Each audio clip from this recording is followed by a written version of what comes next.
नमस्कार व्यूअर्स, मैं हूं अमीश देवगन और आप देख रहे हैं वीकेंड का सबसे भरोसेमंद कार्यक्रम ये देश है हमारा। और इस हफ्ते ये देश है हमारा में बात होगी चुनाव की, बात होगी सीए की, बात होगी लोकसभा में आने वाले चुनाव में क्या होगा। लोकसभा चुनाव का बिगुल जैसा आप जानते हैं कि अब बज चुका है।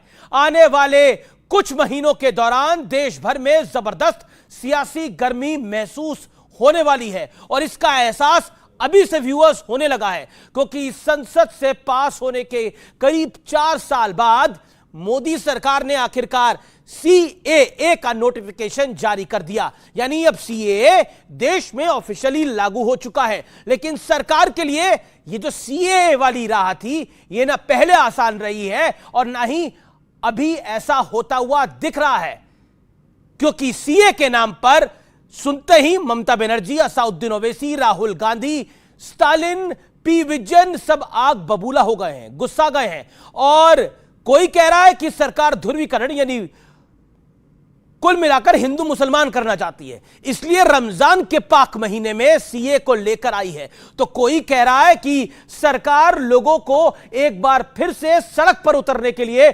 मजबूर कर रही है। दिल्ली सूबे के मुख्यमंत्री अरविंद केजरीवाल साहब ने तो एक कदम और आगे बढ़ा लिया है और वो कह रहे हैं कि जितना बड़ा पलायन आजादी के बाद हुआ था, सीए की वजह से उससे ज्यादा पलायन होगा। इसी बीच इन सारे आरोपों का जवाब देने के लिए जिम्मा खुद देश के गृह मंत्री अमित शाह ने संभाला। उन्होंने एक बार फिर साफ किया कि सीए से किसी भी भारतीय को डरने की आवश्यकता नहीं है, न परेशान होने की जरूरत है। हालांकि मोदी सरकार बार बार इस बात को दोहरा रही है, लेकिन विपक्ष इस मुद्दे को धार्मिक रंग देने में की भरपूर कोशिश कर रहा है। प्रश्न है कि क्या विपक्ष को डर है कि कहीं राम मंदिर की तरह सीए भी बीजेपी के लिए एक बड़ा मुद्दा इस चुनाव में बढ़ने वाला है, क्योंकि चुनाव की रणभेरी बढ़ चुकी है। क्या सीए लोकसभा चुनाव में राम मंदिर के साथ एक बड़ा फैक्टर साबित होने वाला है? आज इसी मुद्दे पर होगी देश की सबसे बड़ी पॉलिटिकल बहस। यह देश है हमारा में मेरे युवा मित्रों के साथ और कई मेरे साथियों के साथ आप सबका अभिनंदन है, क्योंकि लोकतंत्र के इस महापर्व में आज का यह पहला एडिशन है।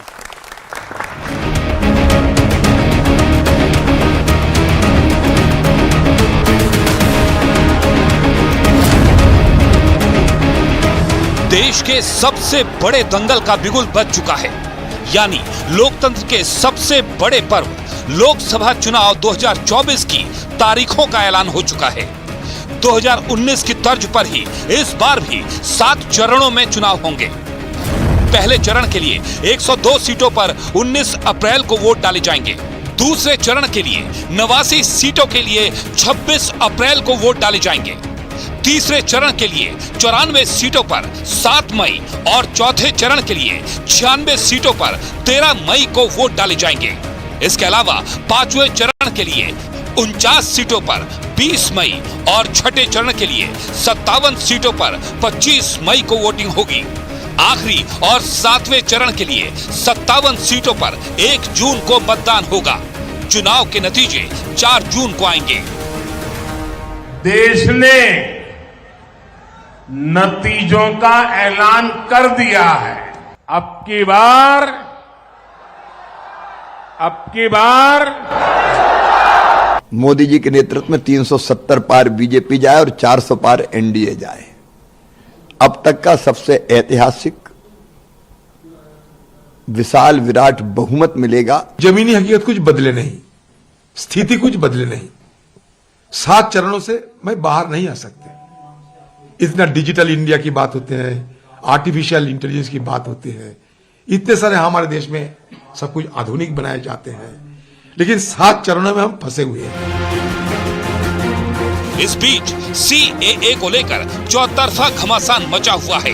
विपक्ष का आरोप है कि सरकार चुनाव की तारीख के ऐलान से ठीक पहले सीएए ध्रुवीकरण के लिए लाए हैं।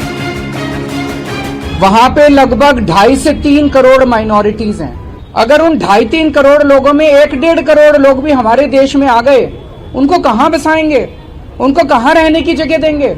आजादी के बाद 1947 में जितना बड़ा माइग्रेशन हुआ था, उससे कहीं ज्यादा बड़ा माइग्रेशन इस एक सीए के कानून से होने जा रहा है। उनको मालूम नहीं है कि ये सारे लोग आ चुके हैं, आज भारत में ही रह रहे हैं, सिर्फ इनको अधिकार नहीं मिला है, वो अधिकार देने की बात है। 2014 तक जो आ गए इनको नागरिकता देनी है। CAA एक्ट को सिर्फ आप CAA से मत देखिए, इसको आपको NPR से और NRC से जोड़कर देखना पड़ेगा, और जब वो होगा तो जाहिर है उसमें सबसे ज्यादा निशाना बनेंगे मुसलमान, अल्पसंख्यक, माइनॉरिटीज, या तो किसी और व्यक्ति को डरने की जरूरत नहीं है, क्योंकि CAA में किसी की नागरिकता लेने का प्रावधान ही नहीं है। ममता जी को मैं खुली चुनौती देता हूं, इस कानून की धारा में से किसी की नागरिकता छीनने की एक धारा वो बता दे सार्वजनिक रूप से। वो खौफ पैदा कर रही है। राहुल गांधी जी आपके इसी कमरे में आकर देश को समझा दे कि क्यों विरोध में है। तो क्या अब की बार CAA लोकसभा चुनाव में राम मंदिर की तरह बड़ा मुद्दा बनने जा रहा है? और क्या इस बार CAA बीजेपी का 400 पार वाला टारगेट पूरा करने में मदद करेगा? तो क्या वाकई CAA के पीछे कोई बड़ा पॉलिटिकल एंगल है? लेकिन बहस के मुद्दे क्या है? चुनाव से ठीक पहले CAA क्यों आया? यह आज का बड़ा गंभीर सवाल है। सवाल नंबर 2, बहस का जो मुद्दा है वो ये है, CAA से मिशन 400 प्लस का टारगेट क्या होगा आसान? क्योंकि लोकसभा चुनाव की रणभेरी बच चुकी है। और क्या स्वार्थ की राजनीति इंडिया गठबंधन का खेल बिगाड़ेगी?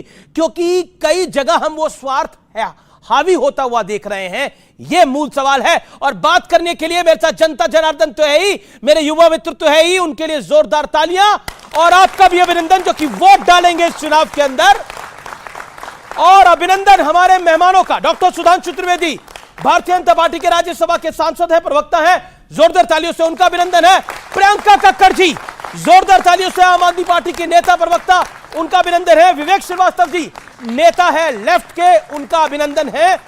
मेरे साथ साजिद रशीदी है, मुस्लिम धर्मगुरु है, उनका अभिनंदन है। आप तमाम लोगों का अभिनंदन है इस चर्चा के अंदर।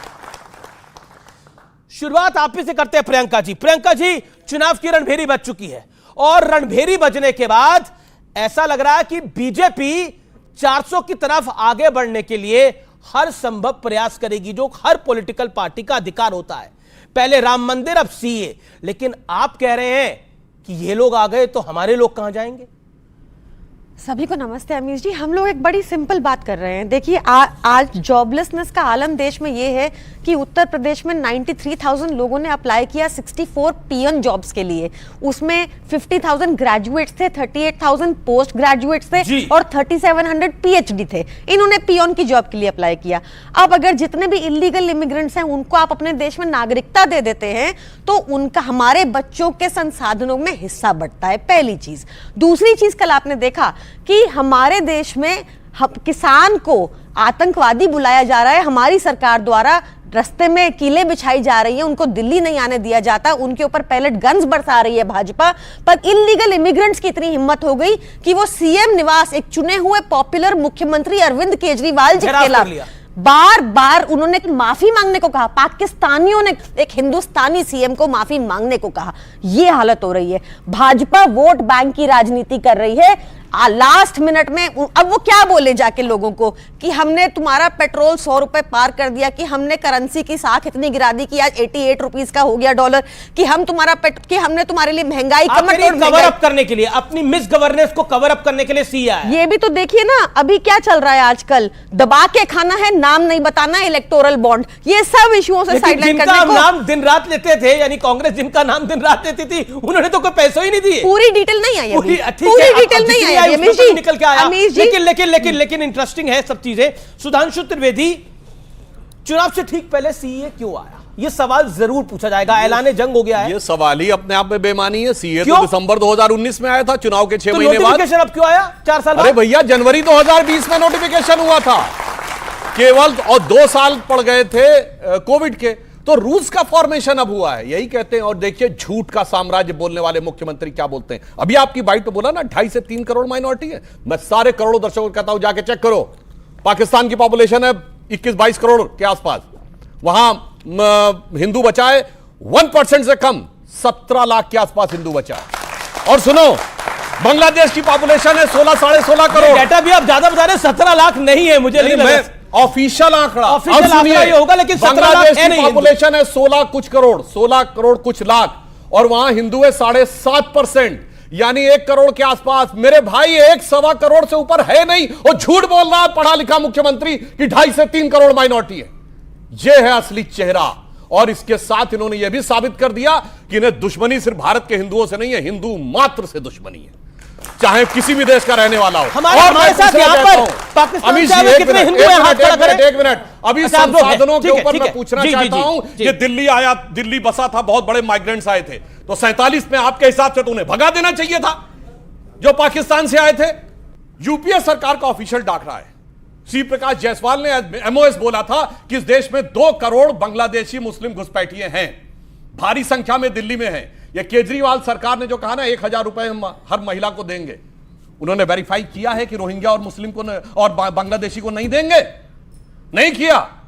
या वो दावे के साथ कह सकते हैं ये स्टेट गवर्नमेंट की रिस्पॉन्सिबिलिटी में, सेंटर नहीं आता बीच में, कि उनकी स्टेट में एक भी बांग्लादेशी घुसपैठिया नहीं है। इसका मतलब सरकारी खजाने से बांग्लादेशी घुसपैठियों को पैसा देने को तैयार है, हजार रुपल्ली, और यहां कह रहे हैं कि साहब हमारा नौकरी खाली जाएगी। मैं जवाब ले लेता हूं प्रियंका जी से, लेकिन मेरे सवाल का, क्योंकि आपने बोला ये सवाल बेमानी है और मेरे सवाल का जवाब नहीं आया, मैं दोबारा आपके पास आऊंगा। प्रियंका जी, कई सारे गंभीर सवाल डॉक्टर सुधांशु त्रिवेदी ने उठाए, बीजेपी मेंबर ऑफ पार्लियामेंट ने।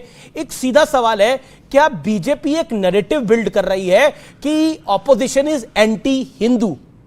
मैं सुधांशु जी, पहले सुधांशु जी की बात का जवाब दे देती हूँ। देखिए, सुधांशु जी हैं बीजेपी से, यानी कि बहुत झूठी पार्टी। इन्होंने आपको ये नहीं बताया कि 5 दिसंबर 2020 को इनके यूनियन मिनिस्टर नित्यानंद राय ने सदन में रखा आंकड़ा कि उनके पास आंकड़ा ही नहीं है कितने लोग आ रहे हैं, उनके पास इतना कॉम्प्लेक्स इशू है इलीगल इमिग्रेशन का, आंकड़ा नहीं है। बट हाँ, 2017 का है, 2018 का है, 2019 का है, और ये 3 सालों में 1,10,642 सिर्फ बांग्लादेशी आए, पाकिस्तानी अफगानिस्तानी में भी गिन नहीं रही। इसके बाद 12 दिसंबर 2023 को इनको लताड़ पड़ी भाजपा को सुप्रीम कोर्ट से। इनके union home secretary Ajay Kumar Bhalla ने बताया कि 1000 किलोमीटर तो बांग्लादेश बॉर्डर का ऐसा है जिसपे हम फेंसिंग नहीं कर पा रहे और लोग आते जा रहे हैं, ये 17,000 लोग हैं, इनको लीगल कर दिया जाए। सुप्रीम कोर्ट ने लताड़ा, सुप्रीम कोर्ट ने कहा कि तुम कितने इलीगल इमिग्रेंट्स को नागरिक बनाना चाहते हो, तुमने अब तक फेंसिंग क्यों नहीं कंप्लीट की, तुमने बॉर्डर सुरक्षा के लिए क्या किया? ये हुआ, यही बता रहे हैं अरविंद केजरीवाल जी बार बार कि अब तो लीगलाइज हो गई, लीगलाइज हो गई तो पाकिस्तान से कोई आ जाएगा, पाकिस्तान से कोई आ जाएगा। मैं उसके ऊपर भी आऊंगा, फिर मैं आप लोगों के पास देखिए, झूठेपन की हद होती है। इन्होंने कहा फेंसिंग नहीं हुई, मेरे प्रश्न का जवाब चाहता हूं, बांग्लादेश से लैंड बाउंड्री एग्रीमेंट कब हुआ? बोलिए, डेट बोलिए। मैं आप मेरे को बता दीजिए, बांग्लादेश से हुई कि नहीं हुई, आप ये बता दीजिए, हुई है कि नहीं हुई बताइए। मैं ये तो बता रहा हूं, बताइए, लैंड बाउंड्री एग्रीमेंट ही नहीं हुआ। अब पूरी बात सुनिए, बांग्लादेश से सीमा का निर्धारण ही नहीं था हमारी सरकार से पहले। 2017 में जाके लैंड बाउंड्री एग्रीमेंट हुआ, तब जाके बांग्लादेश के साथ सीमा डिमार्केट हुई है, वरना आधा गांव भारत में आधा बांग्लादेश में था। और अब फेंसिंग शुरू हुई है, और अभी तक केवल कुछ किलोमीटर यानी 100 किलोमीटर के आसपास की हुई है। अगले कुछ साल लगेंगे जब पाकिस्तान की तरह फेंसिंग होगी। झूठ बोलने की हद है, जिन्होंने सीमा का निर्धारण नहीं किया वो कहते हैं फेंसिंग। इसीलिए मैं कहता हूं, झूठ का कारोबार ये लोग इतना करते हैं, झूठ बोलने से पहले 10 बार सोच लेना चाहिए। और मैंने इनके गृह राज्य मंत्री को श्री प्रकाश जायसवाल ने 2 करोड़ बोला था कि नहीं बोलिए? शॉर्ट आंसर बोलिए। जी, लेकिन मेरे सवाल का जवाब नहीं आ रहा सुधांशु जी। जब मुन्नी दिल्ली आई थी ना, हमारे बजरंगी भाईजान छोड़ने गए थे, मुन्नी के मम्मी पापा को दिल्ली में नहीं बसा लिया, ये नहीं कि तुम्हें भी नागरिकता देते हैं। इनसे पूछिए नंबर कितना है। ये मुन्नी फिल्म में जीते हैं भैया का, हकीकत की जिंदगी से कोई लेना देना नहीं है। और सुनिए, जो बजरंगी भाईजान छोड़ने गए थे उनके पापा आरएसएस के वो थे स्वयंसेवक, याद है शाखा प्रतापगढ़ की शाखा के जी थे। तो हमारे ही दिल में वो रहता है कि सबको हम पूरी तरीके से ईमानदारी। देखिए पाकिस्तानियों को देश में बसा के क्या करना चाह रहे हैं? हमारी बेटियां सेफ होंगी क्या? मैं सुनिए, सेफ की बात करता हूं। आप बताइए, अब सुनिए, एक सवाल है, 1 मिनट, 1 दर्जन उदाहरण दे सकता हूं जहां बांग्लादेशी मुसलमानों का आतंकवादी गतिविधियों में उदाहरण है। 2005, 6, 7, 8, 9, 10 बताइए। सुनिए, लखनऊ, फैजाबाद, बनारस के लेकर जयपुर ब्लास्ट से लेकर हैदराबाद से लेकर, सुनिए पूरी बात होने दीजिए, शांत बोलिए, शांत। बांग्लादेशी मुस्लिम, एक चुनौती से कहता हूं, आतंकवादी घटना बताइए जिसमें पाकिस्तान या बांग्लादेश के हिंदू, सिख, जैन, बौद्ध आज 2024 में मुझे बताएं, जब ये संसाधन क्रिएट नहीं कर पाए, इनफ लिमिटेड संसाधन है लोगों के पास, तो कैसे कितना डिस्ट्रीब्यूटर डिवाइड करना है इनसे पूछ लीजिए। You made your point. सुनिए, केजरीवाल जी का वीडियो है कि जब तक केजरीवाल बैठा है वक्फ बोर्ड को पैसे की कमी नहीं होगी, इतना पैसा रहेगा, इतना पैसा रहेगा। तब संसाधन नहीं याद आता है सर? मौलवियों को तनख्वाह देने में संसाधन नहीं याद आता है। को डिपोर्ट क्यों नहीं कर रहे? कैसे घुस रहे हैं देश में बताइए। अच्छा, एक बताइए कैसे घुस रहे हैं? हमारे टाइम कैसे घुसे? हमारे आपके टाइम में घुसे 2017। अच्छा रोहिंग्या, चलो टाइम में घुसे। अरे सुनिए, आप ईडब्ल्यूएस अरे सुनिए, रोहिंग्या पे एक ट्वीट दिखाइए।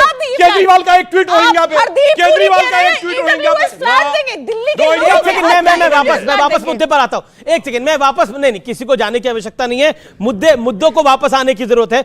सुधांशु जी, मैंने जो सवाल पूछा, आपने बोला ये सवाल बेमानी है। चुनाव से मैं कहता हूं बहुत समस्या थी, आपकी सरकार को 10 साल हो गए, चुनाव की रणभेरी बज गई है, ऐलाने जंग हो गया है, यानी 2024 के लिए। तो अब मैं पूछ रहा हूं, ये नोटिफिकेशन को 4 साल क्यों लग गए आने में? मेरा सवाल यह है कि चुनाव से ऐन पहले क्यों? इनको तो पहले भी जरूरत होगी ना रहने की, कि आज जरूरत पड़ गई, इसीलिए शंका है, इसीलिए शक होता है, पॉलिटिकली शक होता है। बता जवाब, इसका जवाब। बाई लॉज रूल्स तब बनते हैं जब पहले बिल पास होता है कि पहले लॉज बनते हैं? पहले एक्ट पास होता है। पहले एक्ट पास होता है। एक्ट पास हुआ फाइनली वो जनवरी 2020 में। कोविड कब आया? फरवरी 2020। बिल्कुल 2 साल तो पूरे कोविड में चले गए। कोविड कब गया? 2022 में। 2022 में गया ना, और अभी आखिरी लहर तो 2023 के शुरू तक भी आई थी। ठीक, अब उसके बाद जब कोविड गया, नोटिफिकेशन तो आ ही सकता अच्छा, था। मतलब ये बात कहना चाह रहे हैं, सुनिए, अच्छा मैं कह रहा हूं, चलिए हमसे प्रॉब्लम है ना, एक पार्टी बताइए जिसने ये ना बोला हो। 2003 में सिटीजनशिप अमेंडमेंट एक्ट के लिए एक कमेटी बनी थी, और उस कमेटी का चेयरमैन कौन था? प्रणब मुखर्जी। उसमें मेंबर कौन कौन थे? लालू प्रसाद यादव, कपिल सिब्बल और जनेश्वर मिश्रा। और उस कमेटी ने रिकमेंडेशन किया है कि पाकिस्तान, अफगानिस्तान और बांग्लादेश से आए हुए माइनॉरिटी को सिटीजनशिप देनी चाहिए। और उस कमेटी 2003 होम अफेयर्स मिनिस्ट्री की सिटीजनशिप अमेंडमेंट एक्ट की कमेटी के पॉइंट नंबर 9 में लिखा है कि पाकिस्तान, अफगानिस्तान और बांग्लादेश के मेजॉरिटी को नहीं देना है। अब मेरे भाई बताओ, इसे ही कहते हैं देख तेरे संसार की हालत क्या हो गई। भगवान, जो लिखा हुआ था कमेटी में, जिसपे साइन किए हुए, किसके? लालू प्रसाद यादव के साइन है, कपिल सिब्बल के साइन है, अंबिका सोनी के साइन है, और प्रणब मुखर्जी जी की चेयरमैनशिप में आज कहते हैं कि बदल जाओ। ठीक है, तो आप कह रहे हैं कि आप नेहरू जी को फॉलो कर रहे हैं? ना, हम तो कह रहे हैं पार्टी फॉलो कर रहे हैं। आप बिल्कुल नेहरू जी, लालू प्रसाद यादव को फॉलो कर रहे हैं। गांधी जी का कमिटमेंट था, नेहरू के कमिटमेंट को पूरा कर रहे हैं। जी, ये कह रहे हैं हम नेहरू का कमिटमेंट पूरा कर रहे हैं, बुद्धदेव भट्टाचार्य जी का भी कमिटमेंट जो उन्होंने बोला था उसको भी फॉलो कर रहे हैं। तो आप लोगों को तकलीफ क्या है? नहीं, तो सब आप ही के काम कर रहे हैं। हम तो बड़े खुश हैं अगर ये नेहरू जी को फॉलो कर रहे हैं, फाउंडिंग फादर थे हमारे देश के, रिस्पेक्ट दे रहे हैं, बड़ी खुशी की बात है साहब। और कम्युनिस्टों के नेताओं को फॉलो कर रहे हैं तो और भी खुशी की बात है, आपका अभिनंदन है, और करिए फॉलो। लेकिन देखिए प्रॉब्लम क्या है, प्रॉब्लम हिंदू या मुसलमान, ये तो रिस्पेक्ट दे रहे हैं लेकिन जनता सीटें नहीं दे रही। नहीं, वो अब ये रिस्पेक्ट देना शुरू करेंगे तो शायद ये इस तरफ आना शुरू हो जाए। अब सुनिए, मैं बड़ा क्लियर सी बात बोलता हूं, बात हिंदू मुस्लिम की है ही नहीं। हमारा एक सेक्युलर कंट्री है। आइडिया ऑफ इंडिया कहता है आपका कोई जाति हो, धर्म हो, कौन हो, क्या सेक्स है, क्या जेंडर है, मैटर नहीं करता, we are all one citizens. Point.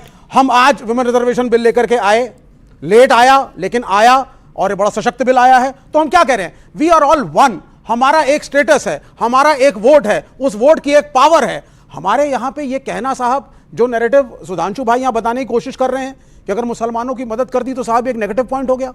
अगर रोहिंग्यास पे नहीं सुनिए सर, आप जो नैरेटिव बना रहे थे, आप सुनिए तो सर, अब माइनॉरिटीज की बात एक हो गई, बहुत अच्छी बात है। अगर किसी को मदद की जरूरत है, कोई कहीं माइनॉरिटी है, तो पूरी दुनिया के अंदर जो देश हैं वो संरक्षण देते हैं, रिफ्यूजीज को संरक्षण मिलता है, आप लाए। लेकिन हमारे देश में एक कानून था, आप पाकिस्तान से हैं, आप हिंदू हो, मुसलमान हो, सिख हो, कोई हो, बांग्लादेश से हो, आपको भारत की नागरिकता चाहिए, आपने एक फॉर्म भरा, आपने अप्लाई किया, केस टू केस एनालिसिस हुआ, लगा सरकार को आप ठीक आदमी हैं तो आप अंदर आ गए, सरकार को लगा आप ठीक नहीं है तो आप नहीं आए, तो थिंग्स आर ऑलरेडी वर्किंग। तो ये जबरदस्ती का एक कानून ला करके ढिंडोरा पीटना कि साहब हम हिंदियों के चैंपियन हैं। ये लोग तो पहले यही है ना, ये तो नहीं कि अब लेकर आए हैं, ये लोग तो बैठे हुए हैं। नहीं, वो ठीक है, लेकिन हमारा पॉइंट डिफरेंट है। हमारा पॉइंट ये है कि माइनॉरिटीज में क्या अहमदिया मुसलमानों को गिना जाएगा पाकिस्तान के या नहीं, जिन पर बम फोड़ा जाता है? जस्ट 10 सेकंड और, शियाओं को गिना जाएगा या नहीं? 72 से ज्यादा फिरके मुसलमानों के हैं। पाकिस्तान का बुरा हाल में पाए जाते हैं। नहीं, पाकिस्तान का बुरा हाल है, बांग्लादेश में भी बहुत बुरा हाल है। पाकिस्तान भूखों मरे, इंडिया उनके सब लोगों को यहां ले ले। बांग्लादेश अगर भूखों मरो तो बांग्लादेश के सब लोगों को यहां ले ले। अफगानिस्तान में तालिबान नहीं आए तो उनके सब लोगों को यहां ले ले। तो हम सब कहां जाएं? झुमरी तलैया। तो धर्म के नाम से बिल मत बनाइए ना, इनकी बात से सहमत, धर्म के नाम से बिल मत बनाइए। अब सुधांशु सुनिए, रोजगार के चैंपियन वालों पूछे, इनकी बात से सहमत हैं? ये आपके गठबंधन सहयोगी हैं, तो सोच समझ के बोलिएगा। सोच समझ के बोलिएगा। ग्रेटफुल कि सुधांशु जी माने कि सिर्फ रोजगार आम आदमी पार्टी दे सकती है। नहीं, रोजगार की बात करने वालों की बातों के चैंपियन तो देते ही है ना, हमने आपने ये तो नहीं बातों के चैंपियन। प्रियंका जी, बीजेपी का आरोप है कि आपने नेशनल सिक्योरिटी के साथ कॉम्प्रोमाइज किया है, आपने मुफ्त की रेवड़ियां बांटी हैं रोहिंग्यों को और बांग्लादेशियों को। अनुराग ठाकुर ने यह बात को बोला। जी आप इतने स्मार्ट आदमी है, बाकी सबको छोड़िए, सुनिए। पर बोला वो उनके बोलने से क्या होता है, तो क्या क्या नहीं बोलते वो तो सुनिए। आप प्रूफ भी दे रहे हैं। मेरी बात सुनिए, बॉर्डर सिक्योरिटी किसका जिम्मेदारी है? मेरी प्रियंका कक्कड़ की कि अमीश देवगन की, या एमएचए की, अमित शाह की, या पीएम मोदी की? ये बता दीजिए, बॉर्डर सिक्योरिटी किसकी जिम्मेदारी है? रोहिंग्या अगर आते हैं तो कहां से आते हैं, कहां से आते हैं? नहीं, पर अगर बसे हुए हैं पिछले 15 सालों से, 15-20 सालों से, और उनको आधार कार्ड दिए जा रहे हैं, उनको फ्री की बिजली और पानी दिया जा रहा है, तो पाल कौन रहा है उनको? 2017 में बसाए गए। पीएम मोदी ने बड़े गर्व से कहा था, मैं रोहिंग्यास को दिल्ली में बसा रहा हूं, यहाँ पे पानी बिजली दूंगा। मनोज तिवारी ने 2 दिन पहले कहा कि हम इलीगल इमिग्रेंट्स को पानी बिजली देंगे। मैं कह रही हूं हमारे लोगों को, जो बीजेपी आरोप लगा रही है वो कह रही है बीजेपी ने ही खुद करा है। देन रोहिंग्या को हम बसा रहे हैं, ये मोदी जी का बयान दिखाइए। हाँ, फर्जी कुछ भी बोलने लगते हैं। दूसरे सुनिए, इन्होंने कहा बॉर्डर किसकी जिम्मेदारी है। अब सुनिए, ये बताइए, बॉर्डर तो केंद्र सरकार की जिम्मेदारी है ना? बहुत अच्छे। सुनिए, बॉर्डर केंद्र सरकार की जिम्मेदारी है। बिल्कुल। सुनिए, तो बॉर्डर पार सर्जिकल स्ट्राइक होगी तो सबूत मांगेगा दिल्ली का मुख्यमंत्री। घुमा दी बात, फिर से घुमा दी। अरे भाई सुनिए, एयरफोर्स से इनका मतलब, आर्मी से इनका मतलब नहीं, मगर आर्मी एयरफोर्स पे सबूत मांगेंगे। ये देखिए, और आप कहेंगे मैं चैनल को कवर कर लेती हूँ क्योंकि कोई और चैनल है, इसमें लिखा है रोहिंग्या शरणार्थियों को घर, जरूरी सुविधाएं और 24 घंटा सुरक्षा देगी मोदी सरकार। सरकार के इस फैसले पर आपकी क्या राय है? बिल्कुल सुनिए, देखिए, बिल्कुल सुरक्षा देना और नागरिकता देने में जमीन आसमान का अंतर है। तो हमने नहीं कहा नागरिक। और सुनिए, मुद्दे चलिए, इन्होंने इससे पहले कभी इमिग्रेंट्स का मुद्दा उठाया हो? बताइए, चुनौती से केजरीवाल जी ने बताइए इससे पहले। मतलब जबकि भारत में घुसपैठ का मुद्दा खूब था। टाइमिंग नहीं है साहब, यही सारी बात है। आपके लिए वोट बैंक है तो इनके लिए भी वोट बैंक है। अब चक्कर क्या है ना, जब से कांग्रेस से मिलकर चुनाव लड़ रहे हैं ना, अब इन्हें डर लग रहा है कि सारा वोट कहीं उधर न चला जाए। शाहीन बाग मेरे दिल में है बोला था मनीष सिसोदिया ने, बोला था कि शाहीन बाग, ये आप ही के चैनल पर रिकॉर्डेड इंटरव्यू है जिसमें बोला शाहीन बाग मेरे दिल में। शाहीन बाग तो मेरे दिल में है, और ये पाकिस्तानी हिंदू जो है ये अपराधी हैं, आतंकवादी हैं, बलात्कारी हैं। अब आपके दिल में क्या है समझ में आ जाता है। ठीक है, अब मैं रशीदी साहब के पास आता हूं। काफी देर से वो इंतजार करें, रशीदी साहब काफी देर से इंतजार करें। रशीदी साहब, ये चुनावों की बेला है तो ये सारा खेला है, इसीलिए सबको कोई रोहिंग्या के पास जाने की बात कर रहा है, कोई पाकिस्तानी हिंदुओं के पास जाने की बात कर रहा है। ये चुनावों की बेला है, इसीलिए खेला है। देखिए, आपके व्यूवर्स को अच्छी तरह समझ आ गया होगा इन दोनों की तूतू में से ये क्या बेला है, क्या खेला है। अच्छी तरह समझ गए होंगे सब व्यूवर्स। मैं सिर्फ इतना कहना चाहता हूं, मैं इतना कहना चाहता हूं, सवाल ये है कि बहुत पहले से प्रक्रिया चल रही है, चाहे कांग्रेस ने शुरू की या किसी ने भी की, लेकिन मुसलमानों को टारगेट करना, ये क्या हिंदुओं का तुष्टीकरण आज के वक्त में नहीं हो रहा है? टारगेट इसलिए हो रहा है, देखिए ये लोग ये कहते हैं, और आप भी कहते हैं, कई बार शो में आपने भी कहा है कि साहब जो वहां मेजोरिटी है वो तो प्रताड़ित हो ही नहीं सकती। मैं ये कह रहा हूं कि ठीक है, वहां प्रताड़ित नहीं होगी मेजोरिटी, तो फिर आपको ये बार बार कहने की जरूरत क्या है कि हम मुसलमानों को नागरिकता नहीं देंगे? जिसको देना दे दीजिए। तो वही तो कर रहे हैं। नहीं, बार बार चिल्ला क्यों रहे हैं? कहां है? मुसलमान को नहीं देंगे, मुसलमान को नहीं देंगे, मुसलमान को नहीं। हर नेता तो चिल्ला रहे हैं। दूसरी बात आपने एक बहुत बड़ी लाइन बोली, और ये यहाँ पर व्यूअर्स साक्षी हैं, और उस तरफ जो स्क्रीन के उस पार देख रहे हैं वो भी साक्षी। आपने बोला देखिए मुसलमानों को ये लोग टारगेट कर रहे हैं। मैं पूछना चाह रहा हूं कि साजिद रशीदी कैसे टारगेट हो रहा है? आप भी मुसलमान हैं, आप कैसे टारगेट हो रहे हैं? टारगेट इसलिए आपकी नागरिकता जा रही है? जवाब है नहीं। टारगेट देखिए, सीए से हमें कोई नुकसान नहीं है और देश के किसी नागरिक को नुकसान नहीं है, पॉइंट नहीं है।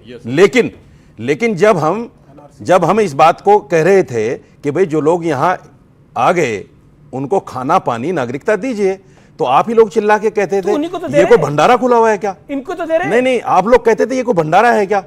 यहाँ कोई मतलब रोहिंग्या की बात कर रहे हैं कि रोहिंग्या को भी देना चाहिए। छोड़ दीजिए ना, रोहिंग्या का नाम मत लीजिए ना।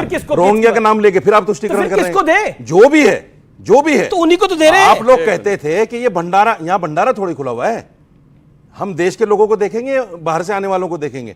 आप लोग चिल्लाते थे। एक सवाल सिर्फ ये कहना, एक सवाल और मेरा, क्या 2024 के अंदर राम मंदिर के साथ साथ सीए मुद्दा होने जा रहा है? पॉलिटिकली आपको दिख रहा है? देखिए, मुद्दे तो इनके पास सारे हैं और धार्मिक मुद्दे हैं, सब मुद्दे धार्मिक हैं इनके। पर ये तो 5 सियासी मुद्दा इनका, एक मुद्दा सुधांशु त्रिवेदी आपके चैनल पर यह बता दें कि हमने इतने लोगों को रोजगार दे दिया, हमने इतने लोगों को कारोबार दे दिया, हमने इतने लोगों के आंसू पोंछ दिए। इनके पास है ही नहीं वो चीजें, इनके पास तो धर्म धर्म धर्म धर्म है। दूसरी बात, जितने लोग पाकिस्तान से इमिग्रेट होकर आएंगे या आ गए हैं, ये गारंटी लेते हैं उनमें ISI के लोग नहीं होंगे। ठीक है, जवाब पॉइंट आया है। जितने लोग बैठे हैं, मैं दावे के साथ कह सकता हूं, ठीक है, आपका वैलिड सवाल है, बहुत सारे लोग ISI के एजेंट निकलेंगे। चूंकि देखिए पहले भी यहाँ सुधांशु जी को सारे जवाब देने हैं। एक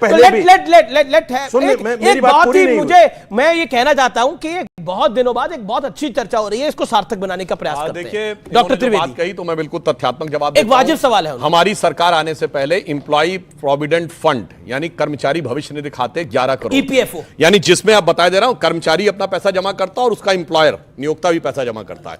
अब इस समय 26 करोड़ खाते हैं, तो इसका मतलब 15 करोड़ लोग ऐसे नए जुड़े हैं जिन्होंने अपने खाते में पैसा जमा करना शुरू किया। उनका कोई 16,000 लोग यूपी में टीचर बैठे हैं जिनको आप सैलरी नहीं दे रहे हो।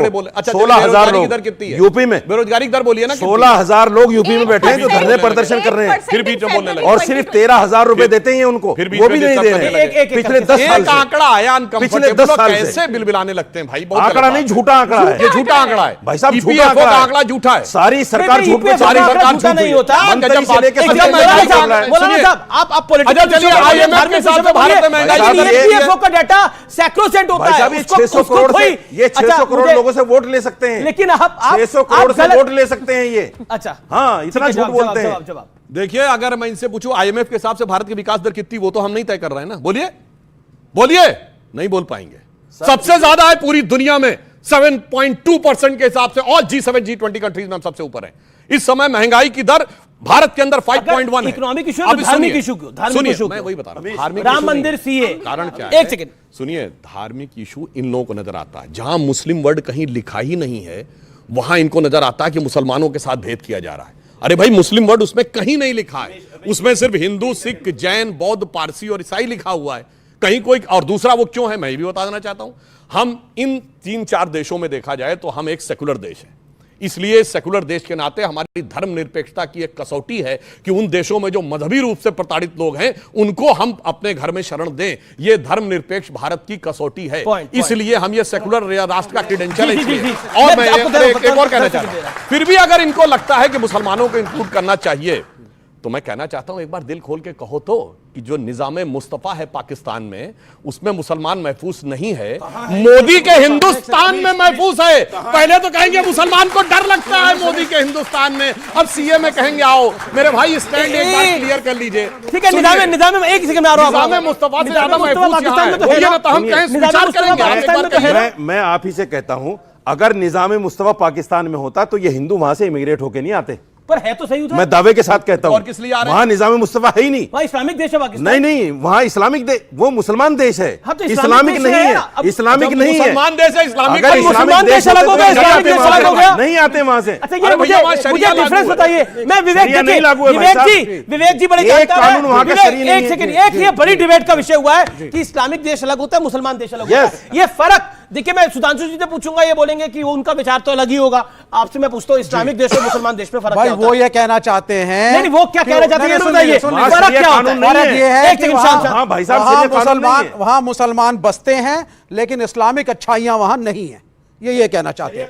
नहीं क्या, सुनिए, अब मैं दूसरी बात कहता हूं, इस कॉन्स्टिट्यूशन की बात करता हूं मैं। आप इस देश के अंदर कोई भी बिल बनाते हैं, उसमें आप सेलेक्टिवली एक धर्म को साइड कर देते हैं। कहां साइड किया? एक मिनट, एक धर्म को साइड कर देते हैं और फिर आप कहते हैं साहब हमने हिंदू नाम लिया, बुद्ध नाम लिया, जैन नाम लिया, ये नाम लिया, हमने मुसलमानों का नाम नहीं लिखा। क्यों नहीं लिखा?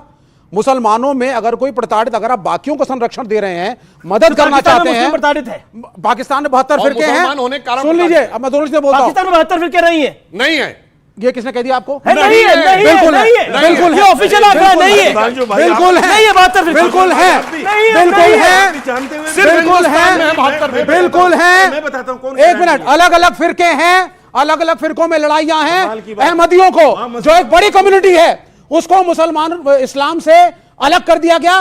उनके घरों पे बम फटते हैं, शियाओं की मस्जिदों में बम फटते हैं। मैं ऐसे बहुत से आपको सुना तो, लेकिन अगर आप ह्यूमैनिटेरियन हैं, हमारे हिंदू भाइयों की मदद कर रहे हैं तो कोई मुस्लिम भाई भी आते हैं, चाहे वो रोहिंग्या हो, उनकी भी मदद करिए। कई आप धर्म के हिसाब से सिलेक्टिव नहीं हो सकते। धर्म के हिसाब से सिलेक्टिव नहीं हो सकते। सुधांशु बहुत अच्छा बोला। शियाओं की मस्जिदों में बम फटते हैं, मगर वहीं जहां मुस्लिम मेजॉरिटी में है, काबुल में भी फटते हैं, पेशावर में भी फटते हैं, सीरिया में भी फटते हैं, इराक में भी फटते हैं, पाकिस्तान, हिंदुस्तान में नहीं फटते हैं। इस्लामोफोबिया इस्लामोफोबिया यहाँ पे 70 साल से हमारा मेजॉरिटी में वहां नहीं फटते, क्योंकि यहाँ पे 70 साल से कांग्रेस और कम्युनिस्टों का सेकुलरिज्म था, इसलिए नहीं फटते। अब आपका जब से आया है तब से नमाज पढ़ते हुए लोगों को पुलिस वाले लात मारते हैं। सुनिए, ये आपका सेकुलरिज्म वो गलत था, वो गलत है। का सेकुलरिज्म ये था कि तोप लगा के मस्जिद उड़ा देते थे। चेकोस्लोवाकिया, रोमानिया, चेकोस्लोवाकिया को छोड़ के भारत में आइए और चाइना का सेकुलरिज्म भारत में आइए, जाकर चेक करिए कम्युनिस्ट सेकुलरिज्म कि चीन में मस्जिद के ऊपर गुंबद नहीं हो सकता, जो गुंबद है सब हटवा दिए गए, दाढ़ी नहीं रख सकते, रमजान में पब्लिकली नमाज नहीं पढ़ सकते। आप चाहते हैं बात करते ऐसा कोई नहीं चाहता। आप जवाब विषय पर आते हैं। मेरे साथ कई सारे यहाँ पर व्यूअर्स हैं, ऑडियंस है जो कि सवाल पूछ रहे थे। क्या सवाल है आपका? पूछिए, खड़े होके पूछिए। सर मेरा क्वेश्चन ये है कि आसपास हमारे बहुत सारे मुस्लिम देश हैं, दुबई है, इराक है, ईरान है, पर हिंदू देश तो एक ही है। तो क्या हमें जो हमारे हिंदू भाई बहन हैं, श्रीलंका भी है, तो हमें उनको अपने, अरे इन्हें क्यों डांट रहे, इन्हें क्यों डांट रहे हैं? सवाल तो पूछ ले अपना। तो महोदय आपको ऐसा नहीं लगता कि हमें, पूछिए भैया, क्या आपको ऐसा नहीं लगता कि हमारे पास जब एक हिंदू देश है तो हमें उनको मौका देना चाहिए जो हमारे भाई बहन प्रताड़ित हैं पाकिस्तान? ये आपकी भावना कि ये हिंदू देश है, लेकिन ये हिंदू देश नहीं है। जवाब दे देता हूं। जी 140 करोड़ आबादी पहले से है।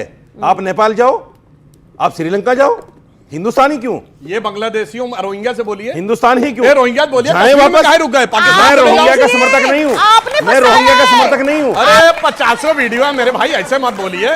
खूब डिबेट टीवी पे डिबेट किए हैं।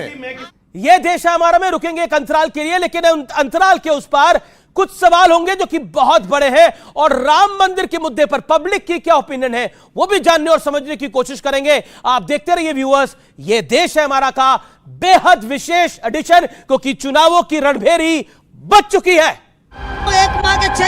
वेलकम बैक व्यूअर्स, आप देख रहे हैं ये देश है हमारा। आप सबका अभिनंदन है एक बार फिर न्यूज़ 18 के इस महामंच पर, क्योंकि चुनावों की रणभेरी, क्योंकि सबसे बड़ा दंगल शुरू हो चुका है। क्या वाकई सीए का इंपैक्ट पड़ेगा या फिर बीजेपी हवा में तीर उड़ा रही है, यह भी सवाल है इस दौर में। धर्मवीर सोलंकी जी, मैं आपके पास आऊंगा, आप खड़े होइए और मैं आपसे जानना चाहूंगा, आपने बोला कि हमने पाकिस्तान छोड़ा है परंतु हमने हिंदू धर्म नहीं छोड़ा है, यह आपने कहा। पाकिस्तान में हालात कैसे हैं अगर आप बता पाए, और आपके साथ क्या हुआ उधर? देखो 75 सालों से कितने हिंदू धर्म थे पाकिस्तान में, आज चंद बच्चे हैं, गिनने को बचे हैं, सारे कहाँ गए? मार दिए गए, धर्म परिवर्तन कर दिए गए। परसों की बात है, वहाँ कई परिवारों को बंदूक देके उनको धर्म परिवर्तन किया गया है, और वहाँ पे बहन बेटियों के साथ बड़ा अत्याचार हो रहा है। वहाँ पे क्या है, वहाँ पे धर्म की कोई बात नहीं रखी जाती है, धर्म की वहाँ कोई बात नहीं रखी जाती है। हिंदू, जहाँ पे हिंदू देखा उन्हें मारा गया, लूटा गया। जी, हिंदुओं को लूटा गया। खड़े होके बोलिए एक सेकंड। ये महिला कुछ बोलना चाहती है, अब ध्यान रखिए। भारतवासी को यह कहना चाहती हूँ, हिंदू हो चाहे मुस्लिम हो चाहे सिख हो चाहे ईसाई हो, एक माँ के पुत्र 6 मारे गए, ये कहाँ के मुस्लिम की पाकिस्तान के न्याय है? जब यहाँ हम न्याय मांगते हैं तो यहाँ बोलते हैं पाकिस्तान चले जाओ। तो हमें क्या मरवाने चाहते हो? हम भाग के भारत में नहीं आएंगे।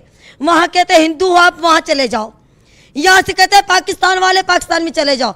हमको हमारे बहू बेटे को लुटवाने के लिए हम पैदा हुए हैं। क्या वहाँ पाकिस्तान में, आप पाकिस्तान में थी, वहां से आई हैं? हाँ, क्या हालात जी, क्या हालात थे वहां पर? वही तो कह रही हूँ, एक माँ के 6 पुत्र को हमने कफन से हाथ धोए हैं, यही कह रहे हमारे। मगर हम ये बात नहीं छेड़ना चाहते हैं, मगर जो नरेंद्र मोदी ने हमारे लिए सीए बिल पास किया, हम हाथ जोड़ के सबको विनती है कहना चाहते हैं, हम भी हिंदू हैं, हमारे पास जुल्म हो रहे हैं, सच में ये कह रहे हैं जुल्म हो रहे हैं वहीं पे। हमें नागरिकता मिलनी चाहिए, किसी भी पक्ष में हमें घिसड़ना नहीं चाहिए। हम सबको, हिंदू को, सिख को, ईसाई को, जो मुस्लिम है उसको हम हाथ जोड़ के कहते हैं, नहीं तो वहाँ जाओ, जो भी पक्षबाजी हमारे ले रहे वहाँ पे जाओ, वहाँ के जाके 2-3 दिन तो निकाल लो, चाहे मुसलमान हो या के हिंदू मुसलमान, पाकिस्तान भी जाके देखोगे कैसे क्या हाल है। पाकिस्तान में जाके रशीदी साहब देखिए, एक मैं बिल्कुल आप लोगों को मौका दूंगा, आप लोगों की आंखें भर गई हैं, आपको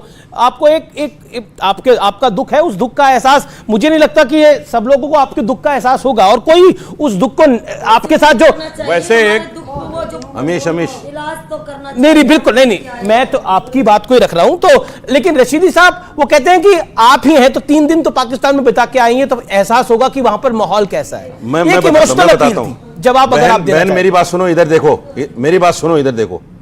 यहां हजारों मुसलमानों की मॉब लिंचिंग हो गई गाय के नाम पे, और नारा क्या देते हैं बीजेपी वाले, मुसलमानों के दोस्तान कब्रिस्तान या पाकिस्तान। हम देश छोड़ के चले जाएं? हम नहीं जा सकते। आप पाकिस्तान और हिंदुस्तान को हम उस वक्त पाकिस्तान नहीं गए, हम उस वक्त पाकिस्तान नहीं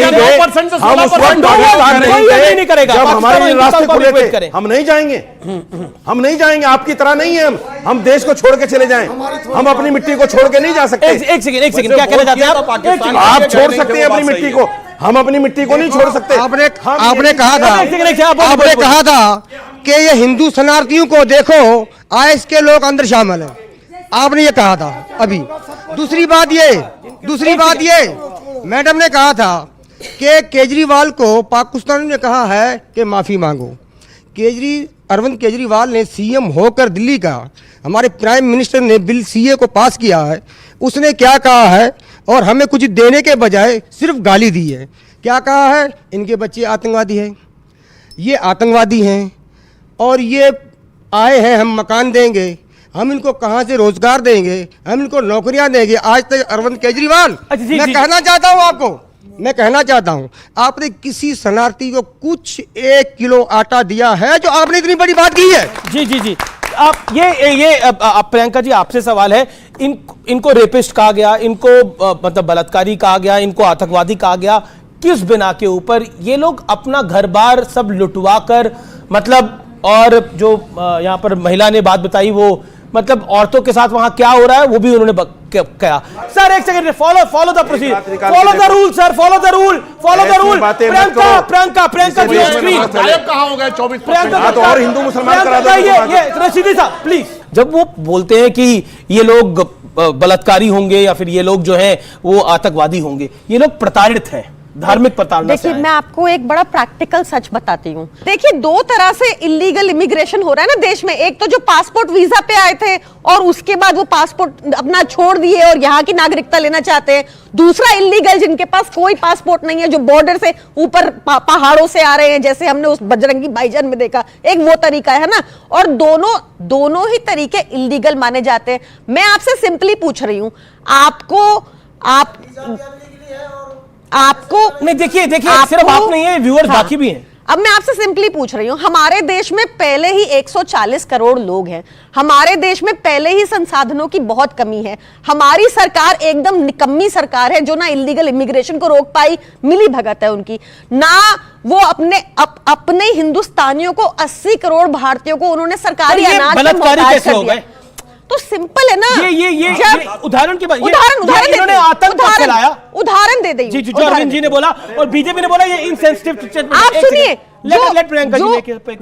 बहुत बार इतनी गरीबी है, कुछ हमारे पास संसाधन नहीं है, क्राइम बढ़ता है सामने, उसके बाद लोग जानबूझ के क्राइम करते, पेटी क्राइम, ताकि जेल में रहे, जेल से ड्रग्स माफिया चलता है। हम अपनी सरकार का डाटा नहीं, 2014 का डाटा बोल रहे हैं। इन्होंने कहा, सरकार का ऑफिशियल बयान था, 1,40,000 बांग्लादेश से आए हुए हिंदुओं ने आवेदन दे रखा था। और सुखबीर बादल ने फ्लोर द हाउस से बोला था कि 60,000 सिखों ने, जिसमें पाकिस्तान और अफगानिस्तान दोनों के थे, जिन्होंने आवेदन दे रखा था। मुसलमानों में कितनों ने आवेदन दिया? 10,000 का भी नाम बताइए। हाँ, जिन्होंने दिया, पूरी बात सुनिए, किसने दिया? अदनान सामी ने किया। अदनान सामी कौन है जिन्होंने गाना गाया था थोड़ी सी लिफ्ट करा दिया? सुनो मेरे भाई, पिछले 5-6 सालों में 500 मुसलमानों को जो पाकिस्तान और बांग्लादेश के थे उनको भारत की नागरिकता दी गई है, इंक्लूडिंग अदनान सामी। अरे जो मांगेगा उसको देंगे ना। आप बताइए कितने लाख ने मांगा? इनसे पूछिए कितने लाख से मांगा? जो मांग रहे हैं उन्हें हमला मचा रहे हैं। सरकार कहती है जब 500 को दे दी, बाकी को क्यों नहीं देंगे? मुसलमानों को भी दो भाई। अरे भाई, दो मैं क्यों बता रहा क्यों हूं। लिखते हो कि नहीं तो देंगे? बताइए ना, 10,000 की सूची दिखाइए। अरे ये कोई बात भी आप कोई बात होती है, कानून लाते हैं, नहीं देंगे और वैसे दे रहे हैं। जिन्होंने अप्लाई किया हो। लेकिन ये एक- तुष्टिकरण एक- 1000 दिखाइए, सुधांशु हम सही जी, नहीं है। एक जो लॉजिक इन्होंने है, कहा हिंदू इलीगल, मुसलमान की लड़ाई नहीं सुनिए, है। इलीगल वो होता है जो यहाँ आए और अप्लाई ना करे, मैं नहीं, बता जो रही हूँ। यहाँ मुसलमान आए की और लड़ाई है कि अप्लाई नहीं? करे वो अमीर जी, शरणार्थी होता है। अमीर जी, शरणार्थी और घुसपैठिए का अंतर समझिए। अमीर जी, 2 करोड़ मैं बांग्लादेशी समझाती थे, हूँ। आप 2 लाख भी दिखाइए जिन्होंने अप्लाई किया। अमीर जी, इसमें झूठ भाजपा- बोलने की जी, इंसान- आप 30 सेकंड। मध्य प्रदेश में जम्मू में भाजपा के आईटी सेल में आईएसआई के मेंबर पकड़े गए। आप कैसे बताएंगे कौन आईएसआई का मेंबर आया यहाँ पे, कौन स्पाई आया इंडिया का यहाँ पे? आप तो सबको नागरिकता दे रहे हैं। जी, राजस्थान की एसटीएफ की रिपोर्ट नहीं पड़ी थी कांग्रेस सरकार में कि कुछ लोगों को भेजा गया था कि बीजेपी के माइनॉरिटी सेल में जाओ, बड़े नेताओं के नजदीक जाओ, ताकि उनका उनसे असैसिनेशन कर सको। सुनिए, बीजेपी बुद्धू बिचारी। अरे बात सुनिए ना, वो पकड़े गए, इसीलिए पकड़े गए ताकि उनका असैसिनेशन कर सको। अरे सुनिए भैया, अरे आप तो ये नहीं तय कर पा रहे रशीदी साहब, आपने इतना आप तो ये नहीं तय कर पा रहे कि कौन लोग, आप अदनान सामी पे अटके पड़े तब देश को जवाब देना पड़ेगा। एक सेकंड सुधांशु भाई, किंतु परंतु नहीं कर सकता। जी, जी। जब ये देश आजाद हुआ तो आज के पाकिस्तान में 24% हिंदू था, जो 1% से कम हो गया, अरे और भाई, 9% मुसलमान था, जो 16% हो अरे गया। तो इस ये देश के कहना 9 चाहते राज्य हैं। हिंदू यही माइनॉरिटी हो तुष्टिकरण गए। है। बताइए कहीं ये तो ऐसा पॉइंट है, हो? ये तो पॉइंट है, ये पॉइंट है। और ये पॉइंट क्यों है मैं आपको बताता हूं। नहीं, सुनना पड़ेगा व्यूअर्स, क्योंकि बात हुई हिंदू कितने थे पाकिस्तान के अंदर और हिंदू कितने थे बांग्लादेश के अंदर। आज इस आंकड़े पे गंभीरता से चिंतन करने की जरूरत है। पाकिस्तान में 1951 में 15% से ज्यादा हिंदू थे और जब देश आजाद हुआ तो 1947 में 23% से ज्यादा हिंदू थे। 70 साल में जो हिंदू आबादी है वो 1% से भी कम आ गई। वो हिंदू कहां गए? ये हिंदू कुछ यहां आ गए, उनको जमीन निकल गई या आसमान निकल गया? कौन निकल गया? बांग्लादेश में 1971 में 25% हिंदू थे। आज वह हिंदू हालात ऐसी है, जो ऑफिशियल आंकड़ा है वो 8-9% कहता है, लेकिन जो ग्राउंड जीरो की रिपोर्ट है वो कहती है 5% से भी कम है और उसमें से भी 2.5% कन्वर्टेड है। ऐसे हालात है बांग्लादेश और पाकिस्तान के अंदर। और आप बात करते हैं ये हिंदू और सिख, जैन, बौद्ध, ईसाई ये कहां जाएंगे, और खासतौर पर हिंदू और सिख कहां जाएंगे अगर अपने मूल वतन में नहीं आएंगे? तो पॉइंट ये है, ये कहां जाएंगे?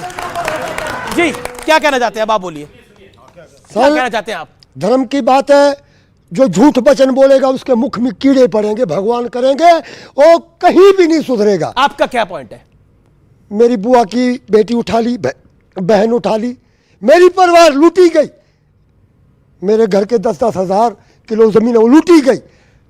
जो लूटी गई क्या ये गोली मारी हुई है मुसलमानों ने। ये गोली, घर छोड़ दो नहीं तो मुसलमान बन जाओ, घर छोड़ दो या मुसलमान बन जाओ। धर्म नहीं, हमने बोला भाई ये जमीन तुम्हारी तुम ले लो, हम हमारा धर्म नहीं छोड़ेंगे, हम चले जाएंगे भारत मैया के गोद में, हम मुसलमान नहीं बनेंगे। ये जालमी है, ये कुपट में कीड़े पड़ जाएंगे, भगवान करे तुम्हारे मुख में कीड़े पड़ जाएंगे। जो हमारे से जो गुजरी है वो आप नहीं देखते हो, तुम्हारी आंखें फूटी हुई है। जी। मेरा सवाल ये है, मैडम जी ने भी ये कहा था कि जो अनलीगल है उनको नागरिकता सरकार दे रही है।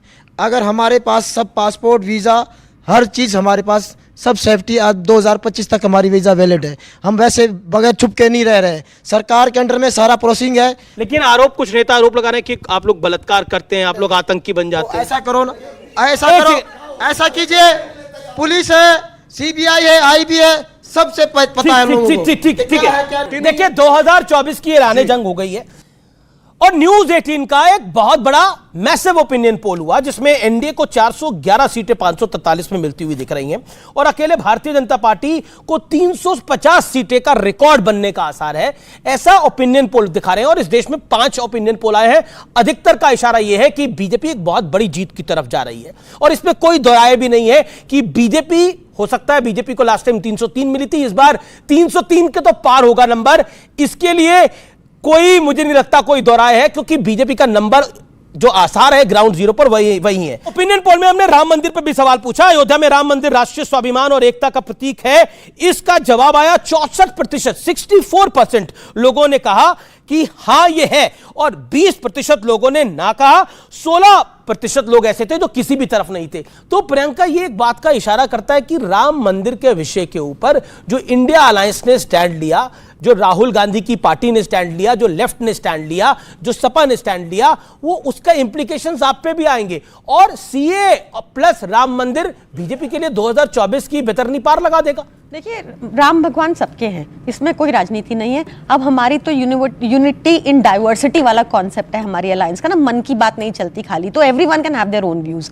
दूसरा, इन्होंने बार बार क्योंकि एक मुद्दा उठाया और एक क्लोजिंग कमेंट है, तो बहुत जरूरी है बताना, हरदीप पुरी जी ने सेंट्रल गवर्नमेंट को धन्यवाद दिया सार्वजनिक तौर पे कि रोहिंग्यास को ईडब्ल्यूएस फ्लैट दे दिए दिल्ली में, जो दिल्ली की जनता के लिए थे। यही हमारी आपत्ति है। आप क्राइम बढ़ा रहे हैं, आप हमारे संसाधनों को हमारे नागरिकों की बजाय इलीगल इमिग्रेंट्स को दे रहे हैं। कनाडा से सीखिए, जिसने एक टाइम पे सबके लिए नागरिकता खोल दी, वहां पर लॉ एंड ऑर्डर सिचुएशन बिल्कुल चरमरा गई, और आज बहुत ही बड़ा इशू बना हुआ है इलीगल इमिग्रेशन का, चाहे इटली हो, चाहे यूके हो, चाहे यूएस हो, चाहे कनाडा हो। अब मैं सुधांशु जी आपके पास आता हूं। आप राम की बात तो करते हैं लेकिन काम की बात नहीं करते। पहले तो पढ़े लिखे मुख्यमंत्री की जो प्रतिनिधि हैं उनको बता दूं, बहुत अच्छा इन्होंने बोला। आज इलीगल इमिग्रेंट्स की बहुत बड़ी प्रॉब्लम है, कनाडा से लेके, बेल्जियम से लेके, जर्मनी से लेके, फ्रांस से लेके, मगर साफ साफ बोलिए ना कौन से इलीगल इमिग्रेंट्स है। उन देशों ने बहुत साफ बोला एक ही प्रकार के इलीगल इमिग्रेंट से प्रॉब्लम है, बाकी किसी से नहीं। और मैं बताना चाहता हूं दूसरे, बिल्कुल उन्होंने बोला है, उन्होंने बोला है 100%। फ्रांस में तो ये फ्रांस ने बोला है, पोलैंड ने बोला है, इटली ने बोला है, ऑन रिकॉर्ड बोला है, और अमेरिका के राष्ट्रपति डोनाल्ड ट्रंप ने बोला। अब सुनिए, ये अनफेयर हो जाता है, वो अपनी टर्न पे बोल रहे हैं, मैं तो किसी के नहीं बोल रहा। बीच में किसी के देखिए कैसा दिल धड़कता है, मुसलमान मतलब यूरोप के मुसलमानों के लिए भी कैसा दिल धड़कता है, फिलिस्तीन के मुसलमानों के लिए कैसा निकाल दो हिंदुस्तान के मुसलमान को। अरे एक सेकंड, मुझे लगता है कि निकालो, किसको निकालो, एक देश अलग हो, निकालो मुसलमानों के लिए। क्या बोला आपने? बनाओ एक देश अलग। हाँ, किसके लिए? इनका इरादा यही है। किनका इरादा हुआ है? ये बेल्जियम जाएंगे तो मुसलमान दिक्कत, ये बेल्जियम में भी मोदी मुसलमान दिक्कत। बेल्जियम में मोदी जी हैं, फ्रांस में मोदी जी हैं क्या? के लिए मेरी बात मत मानो, पोलैंड का जो नया प्राइम मिनिस्टर बना है उसकी जरा पढ़ लो जाके। और सुनिए, इटली की प्राइम मिनिस्टर जॉर्जिया मेलोनी की बात पढ़ लीजिए। फाइनल सवाल, इंडिया अलायंस की कितनी सीटें आ रही हैं? आपका ओपिनियन पोल क्या कह रहा है, बताइए। 400 पार, INDI है 400 पार। मेरे पास चंडीगढ़ मेयर इलेक्शन की तरह वो नहीं है कि फर्जी वोट में कर दूं, और ना ही वहां सीसीटीवी है, तो ना ही मैं भगवान हूं। जनता भगवान है, जनता मालिक है। मैं हिंदुस्तानियों के साथ हूं, दिल्ली के चुनाव में घोषणा करते थे, इस बार ही नहीं कर पा रहे हैं। देखिए, दिल्ली के चुनाव में बड़े बड़े पोस्टर लगाते थे कि 70 पार है, 70 पार है, लेकिन इस बार ये पाकिस्तानियों के साथ नहीं है, पर इनका और राहुल गांधी जी का बयान पाकिस्तान कोट करता है भारत के खिलाफ यूनाइटेड नेशंस में। बहुत बहुत शुक्रिया आपका। ये देश है हमारा कि आज के एडिशन में इतना ही। उम्मीद है आपको कार्यक्रम हमारा जरूर पसंद आया होगा। आप सबको मेरा धन्यवाद, लेकिन मेरा अनुरोध है आपसे कि इस लोकतंत्र के महापर्व में वोट जरूर डालिएगा, क्योंकि वोट आपका अधिकार है। नमस्कार, जय हिंद।